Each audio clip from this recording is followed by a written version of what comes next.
Information is also a really important resource, and sometimes when statutes and regulations fall short, stories have the power to reach. That is almost a manifesto of sorts for Susie Singer Carter's documentary, No Country for Old People. By the way, this is something that a lot of you guys are going to be dealing with over the next couple of years. Many of you who are behind the wheel of trucks fall between that age group of 45 to 65. Many of you have older parents, people you care for, people who fall under your purveyance, as it were. And even under the best of conditions, you may find that what's going on in elderly care is not what it has been advertised to be. Just in time for National Senior Citizen Day, we would like to welcome and say good morning to Susie Singer-Carter. How are you? Welcome aboard. Welcome to Road Gang Radio. Thank you so much. I'm really happy to be here, even though it is very early in Los Angeles. I have actually sympathy because while I'm in New Orleans, I used to do the show on a regular basis from Santa Clarita, California, right above you. Oh, And so I have nothing but unending empathy. Although a lot of the guys that are listening right now, they've been on the road forever and a day. But I really appreciate you making the time. Let's talk about what it is the documentary directly addresses, because what it does, the idea is so great, as good documentaries do. You dive into something very specific, and then from doing that, we're able to draw a much larger picture from that point on. But give us the 30,000-foot view. oh, wow. Okay, so, uh, 3 years ago, I was navigating my mother through the last 6 months of her life, which I didn't know was going to be the last 6 months of her life, and she was living in a five-star nursing home here in Los Angeles, and really thought that she was in a place that was wonderful, that I could sleep at night. I could feel that she was being well taken care of, and um, it was during COVID 2022, and we were kept out from seeing our loved ones. There was all kinds of crazy protocol going on, not just in Los Angeles, across our country. And, when we couldn't see our loved ones other than on Zoom once a week, it was very difficult to to really watch their health and make sure that they were actually getting the care that they are supposed to get. And it became very clear over the months that my mom was just kind of disappearing before our eyes and turning out. And then when we finally did get to see her in person, it wasn't shortly after that she ended up in the hospital with a stage 4 pressure sore, which is a bed sore, more commonly known as a bed sore. And I had no idea, what a bed sore really was, let alone a stage 4. And along with that, she had pneumonia and sepsis and uh, 10% kidney functioning, and on and on and on. And it was really the start of a slippery slope. And trying to navigate my mother's well-being over the next 6 months it was a it was a trip through hell, really, because I could not get the help that she needed, or the help that the doctors ordered from the hospital. The nursing home only wanted to put her into hospice and keep her, and I'm putting air quotes, comfortable, right, with the opioids. And I really thought I was going insane. Everything I was saying, I was getting a counter back. No, this is normal. This is, people. This is what happens when they get older. You have to just, roll with it. We understand it's difficult, and just on and on. And I knew in my heart, there's something wrong, and why am I the only one seeing this, right? So I finally had a conversation with my now partner, who became on as a guest on my podcast, which was Love Conquers Alls, and my mom had Alzheimer's, and um, my partner is Rick Moncastle, is a very esteemed federal prosecutor who was retiring in 2022. He was portrayed in the miniseries Dope Sick on Hulu. He was the main prosecutor who went after Purdue Pharma for their manufacturing OxyContin, and the Sackler family is a very famous case. And he also, I found out by watching by watching the miniseries, that he also was taking on a case against another pharmaceutical, which was Abbott Labs, for off marketing a drug called Depakote to nursing homes. And it was a huge case. They were marketing that as if it were candy practically. And my mom was a victim of that as well. That is a drug that is made for anti-seizure for people with epilepsy, but they found it works in keeping people sleeping in nursing homes because Oh. nursing homes are chronically understaffed. And what that did was, I didn't know that she was on a drug. Feel free to jump in anytime if I'm talking too much No, with this no, no. And story. like I said, I wanted to come. No, and you can keep on going, by the way. But I wanted to give you a full platform because it's exactly what I was hoping to do. Is the fact that often when look, the quote is there from your colleague, where statutes and regulations fall short, stories have the power to reach, and that's exactly what we're talking about here. The idea is Right. that you had an opportunity because you have a unique set of skills. To quote from another different kind of movie, you have a unique set of skills to be able to communicate to people in a way of what it is your mom was going through. And that, of course, opens the door. What you and your mom go through opens the door for you to say, well, if this is happening at a five-star location, if this is happening at the best, what is going on in this country when it comes to the care of the elderly, correct? 100%. Yeah. I just, let me just cap that up about the drugs and we'll move on to that. But the drug, when I had Rick Moncastle on my podcast, and he was gracious enough to come on and explain why this is happening, what happened to my mom, because taking that drug, I didn't know she was even on it, was given to her without my permission, and I was her conservatora person legally. I was told by her regular doctor after she had a checkup saying, your mom's on this drug. Actually a black label drug, which signifies that it is very dangerous for the particular person that's taking it, meaning someone who's elderly or has a particularly dementia. It can be deadly. Can I take her off of it? Of course. I had no idea, and that's what rendered her, because she was totally healthy physically. Suddenly she's in a wheelchair and she's incontinent. So Rick was the first one to tell me what you're dealing with is not specific to you and your mom's facility. In fact, he had been prosecuting nursing homes for over 2 decades for fraud and for neglect and abuse. And he said, even if he won his individual cases, he hadn't seen any change in 20 years. And in fact, the industry had gotten worse. It's a systemic crisis. And this is the first I'd ever heard of this.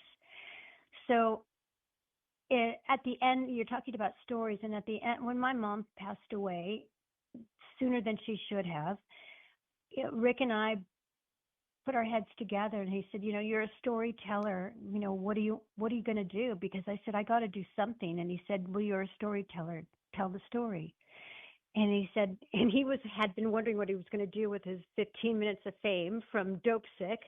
And he said, now I know what I'm going to do. I want to do this documentary with you. And so off we went. And I was grateful to have Rick because he understood the politics of it. He understood the business model, and we went and we interviewed over 80 people who've been advocating for decades, because this has been going on for over 50 years, the same business model, and uncovered the business model of what's been happening in our long-term care system. And I say long-term care because it isn't just elderly care, because there is a big percentage of residents that live in long-term care that are in their 20s, 30s, 40s, 50s, because by the grace of God, go all of us. We could be in a car accident tomorrow and have to, be cared for 24/7.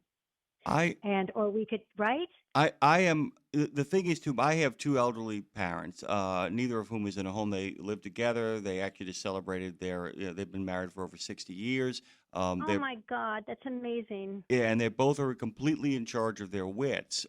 They are so fortunate because it's a big house that has been converted into two houses. So my sister, brother-in-law, and their family live next door, right next door. We all kind of take turns. There are five of us. We come from a big family. So there are five of us who kind of rotate in and out of shopping trips for them, keeping them incredibly active. But the Beautiful. idea that would hit me so hard in your story is that they drugged your mom to manage her. That's the Yes. thing. That's the it's like there are things that are crimes and there are crimes that are not sins, by the way, and there are crimes that are sins. And this is a sin. And I mean that Mm. straight up in the sense that you take a vibrant woman, the idea of my mother and father, both of whom were in their 80s, and the idea of me walking in at some point and realizing, where have you gone? I mean, look, people, Alzheimer's, and dementia, those are things that, we're doing our best to kind of combat. But if in fact somebody, because of the way they have taken care of themselves and their genetics, should be living a vibrant, happy lifestyle in their later life, and you made a decision to make sure that the care she got was highly recommended and supposedly the best it could be, it my brother, he's got a son with autism, and he's become an advocate for people of lesser means who have children with autism, and he is constantly horrified by how we take care of the people, how the people who are supposed to take care of these people often just kind of say, I'm going to get you as quiet as possible and keep you out of the way. That's what happened here. Right. That's what Right, happened here. exactly. And the reason why that happens, well, it's, we talk about in the documentary, there's ageism, and then with your nephew who's has autism, it's ableism, and then if you have a combination of ageism and ableism, someone who there's such stigma against people with dementia, there's such a misunderstanding that they're just not there, or they don't feel pain, or they don't feel happiness, or they don't love to still live, right? They don't understand because no one's taken the time, because they don't have the time really. So there's a very big stigma because often they don't have the voice that someone else might have. So they're voiceless, and because of that, they're much more, they're prey. They fall prey to being taken advantage of. And it all comes down to like everything, follow the money, right? Right. Because there is a lot of money to be had in this long-term care industry, As a and matter it of is fact, an industry. As a matter of fact, let's get into some of that right now because, like I said, we have a lot of listeners out there, many of whom spend long periods of time on the road. And look, guys, make this really clear. This is not about families abandoning people because I don't know. A friend of mine was actually, I'm not being glib here. A friend of mine is a big, big fan of Happy Madison and Happy Gilmore. And I said, why? And he said, because the struggle that he goes through in that movie of what he sees at the old folks' home and what's actually happening to his grandmother, he said, it's a joke and it's funny. He said, but a lot of people are struggling to kind of make ends meet or trying to take care of a loved one in a managed facility only to find that they're being fleeced and the person they love.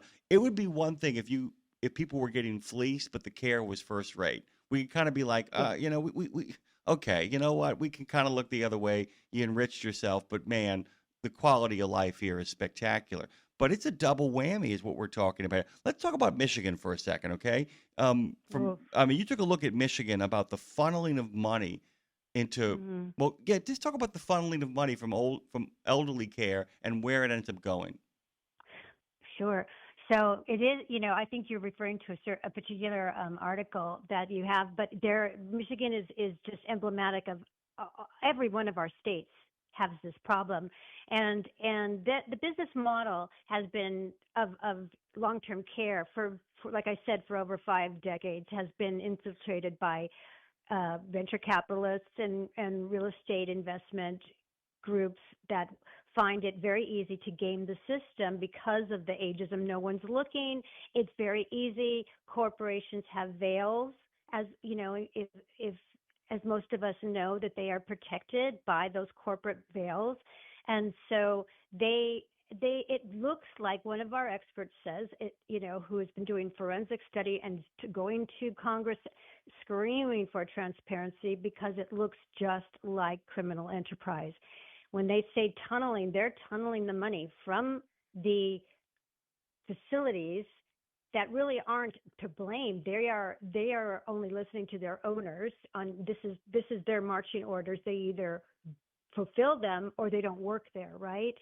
And on top of it, they're tunneling the money, aka washing it, through other businesses, which are called related parties. So the corporations and the owners at the top may own the real estate, the offices, the management offices, the vendors, the nursing agencies, and on and on and on, right?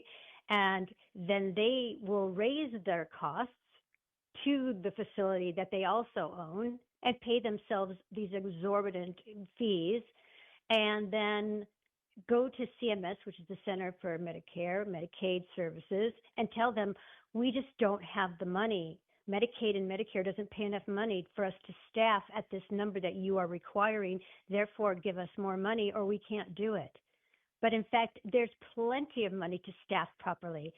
Understaffing is the root of all the evil that happens in these facilities, because you can't expect someone, a CNA, a certified nursing assistant, or a registered nurse, to take care of 18, 20, 30, often 35 people in a day in an 8-hour shift. They can't.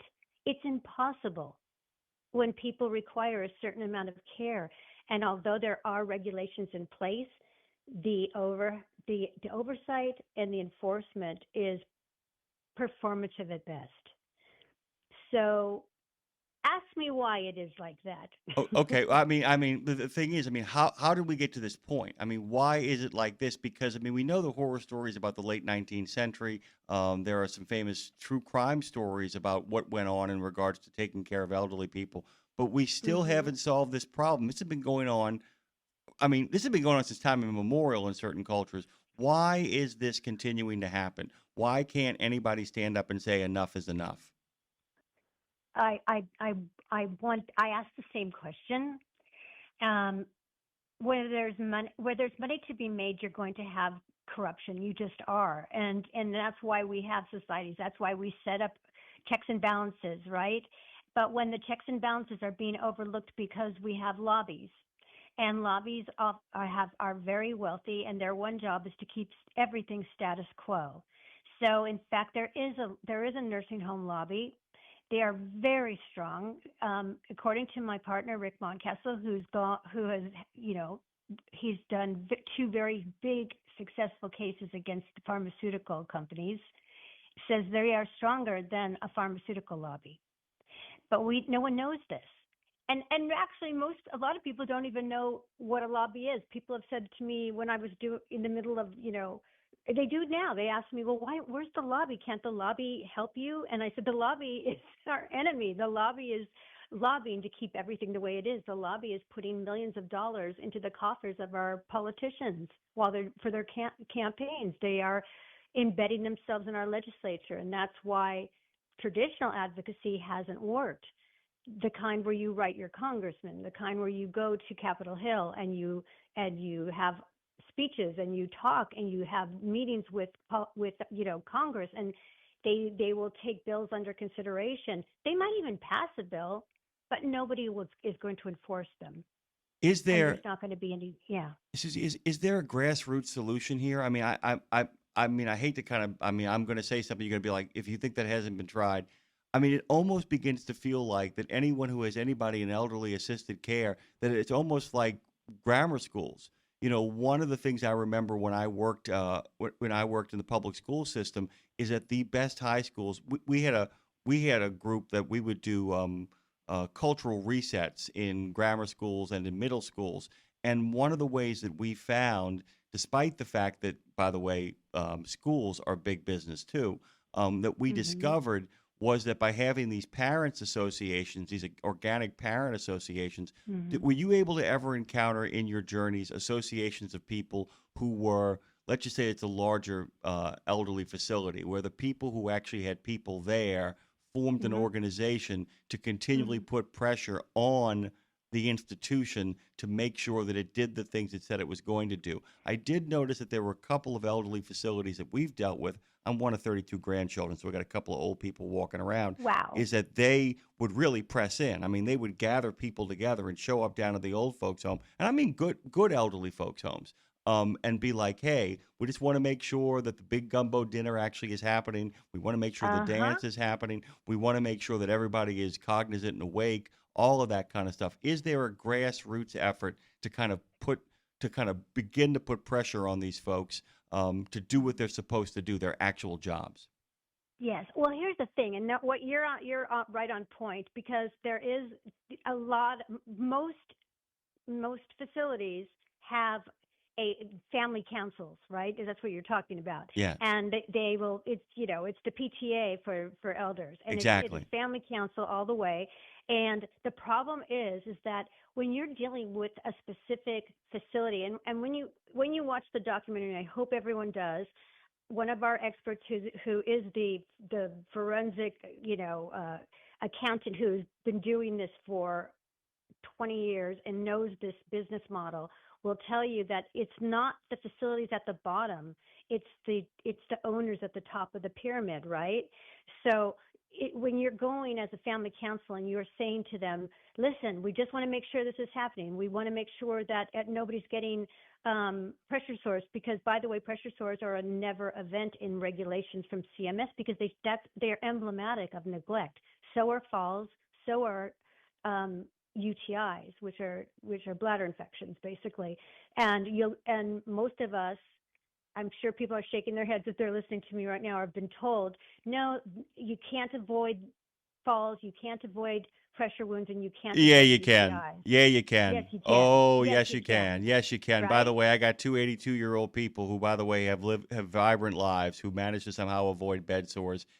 Have We have never had a discussion of that in that home, and that is not just because they are lucky. That is because they have They're cared for. they're cared for. I mean, That's right. it's straight up that. I mean, that's a lot of It's look. straight up that. Pe- You got it. You totally get it. It's about grassroots. You're right, but it's about the reason why I did this documentary is because I want to say to people, don't let this happen to you. Go in with your eyes open. Come and let's be a community again. We need to be. It's the only way things change when we're up against a big machine like a lobby, and a lot of money at risk is when people use their voices collectively. Like any movement that's ever happened in change, large change, like vote, and you know the Disability Act, all those things came from families who were fed up and said, we're done. Let's get together and let them know as constituents that we are tired of this and we're not going to let it happen. We know what's going on. And that's what we are at. We're leaving everybody at the end of the documentary saying, we can change this. We can change this, right?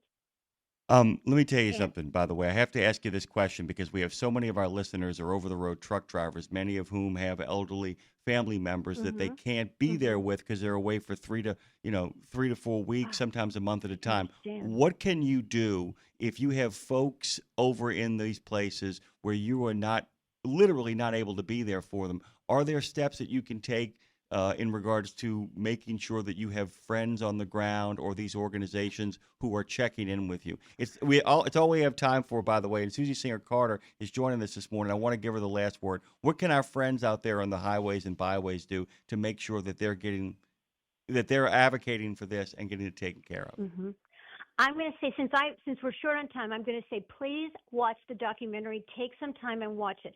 All of it's explained in there, and it's information that you want to know, because it's not just your parents. It's going to be you someday, and everyone is going to get older, God willing. So take some time. There are organizations. There's Ombudsman. There's if it gets very bad, there's the Adult Protective Services. But all of them are they're a bit, toothless in a way that the machine is so big. We need to do grassroots movement. We need to get together. We have a movement that we've created called ROAR. We launched it. It's for Respect, Oversight, Advocacy, and Reform for Long-Term Care. We are collecting warriors across the nation who can roar for Nicely the people done. that can't. Nicely done, Warriors. I like that very much. Susie, I got to let you go, but let me make sure people are clear about this. It is already out. It is on Amazon. Is it on Hoopla, Spectrum, Charter, Cox, Xfinity, and Tubi yet?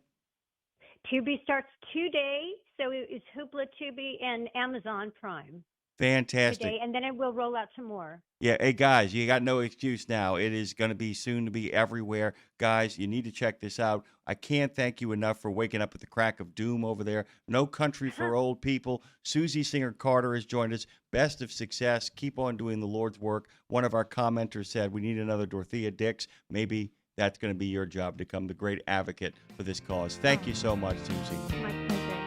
Thank you so much. Bye-bye.